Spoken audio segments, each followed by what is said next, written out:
The SEC has partnered up with Ripple. I know, folks, it's crazy. We've come full circle from the SEC attacking Ripple, XRP, and our entire community to now the SEC and Ripple have partnered up trying to reach a settlement agreement, and Judge Torres just blocked it.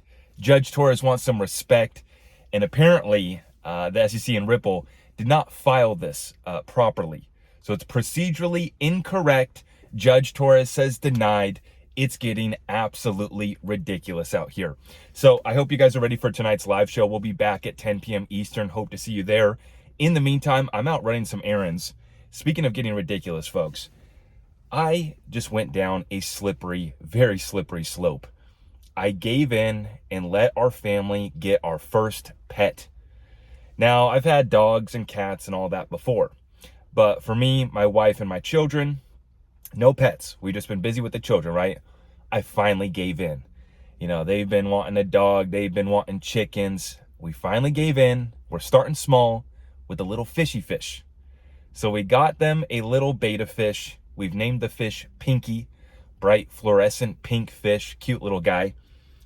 And we're trying to figure out how to, tame the algae in the tank and all that. Guys, this is ridiculous. I'm supposed to be, conducting some business out here. And here I am in the Petsmart parking lot. I had to come get a plant so that we could keep that tank clean.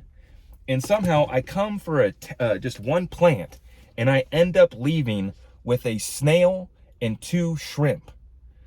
I don't know how it works, but apparently snails, shrimp, they keep the algae cut down.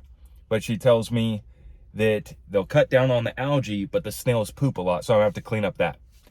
I don't know, guys. It's absolutely ridiculous. I was at Lowe's. I picked up a new curtain rod, came by Petsmart, and all of the while here, we have the SEC literally partnering up with Ripple, now going to have to refile under Rule 60 to get this settlement agreement through.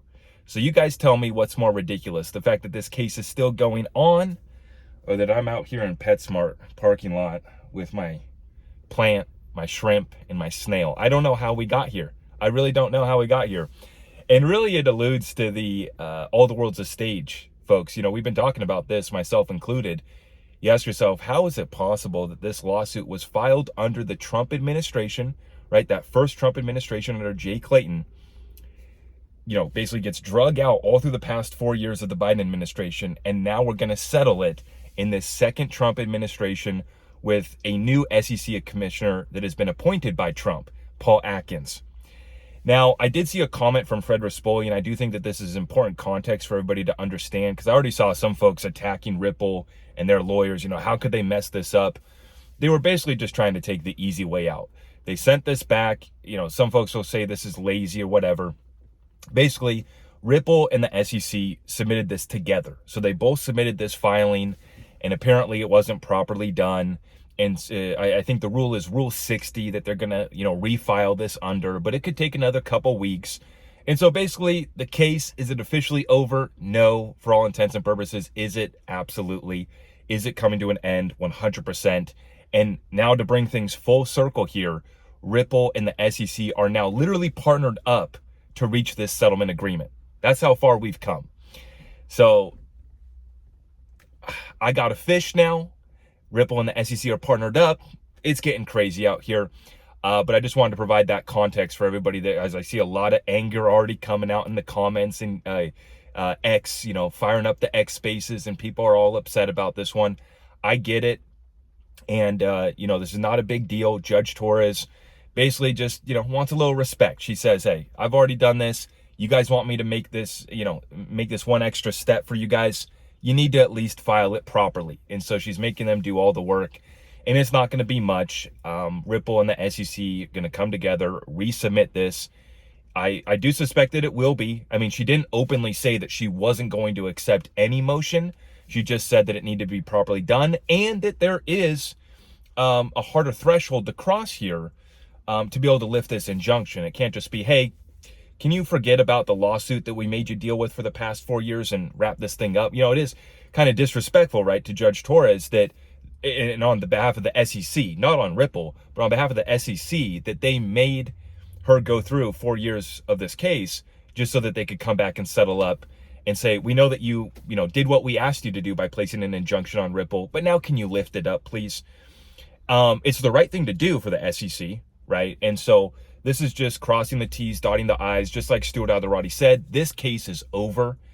Anything now at this point is just noise, something for us to talk about. And in conclusion, I just wanted to provide the context on what's going on, but an understanding that we are still going a lot higher. The video that I dropped this morning, another 5x for XRP. And I actually think that we're talking about a 10x opportunity for XRP with ease. And that's just within the next year, not talking about $100 plus XRP down the road, right? But another 5x from 250 to 1250, I think that that's well within the cards here. I still think that the setup is beautiful. And really, I just wanted to make sure that everybody understands that we're not going anywhere. And in fact, the XRP community is growing right now. I just saw a clip of Dave Portnoy at Consensus being interviewed by CoinDesk, talking about why he has gone in so heavy on XRP, right? So I retweeted that and I said, XRP is still going viral. We're going viral over the court case. We're going viral, Dave Portnoy. The list goes on and on and on. More and more attention on XRP. And shout out to everybody in the chat who took advantage of the 4 years of this drug out lawsuit that allowed you guys to stack more XRP. Comment down below and let me know if you're one of those folks that is actually thankful that Gary Gensler and the team at the SEC drug this case out because it allowed you to pick up a bunch more XRP. I know myself, I did, and I know there's many of you guys in the crowd as well. So with that being said, guys, we'll be back tonight live, 10 p.m. Eastern, for a full breakdown on the broader markets, what else is taking place in crypto, and then I will be taking comments, questions, little Q&A session to finish off the evening. So make sure you guys come on back. Subscribe, hit that notification bell so you don't miss any of our updates, and all of our community resources are available at zachrector.com. Greatly appreciate your support, and you guys let me know what you think about the SEC and Ripple and their new partnership. All right, we'll see you guys.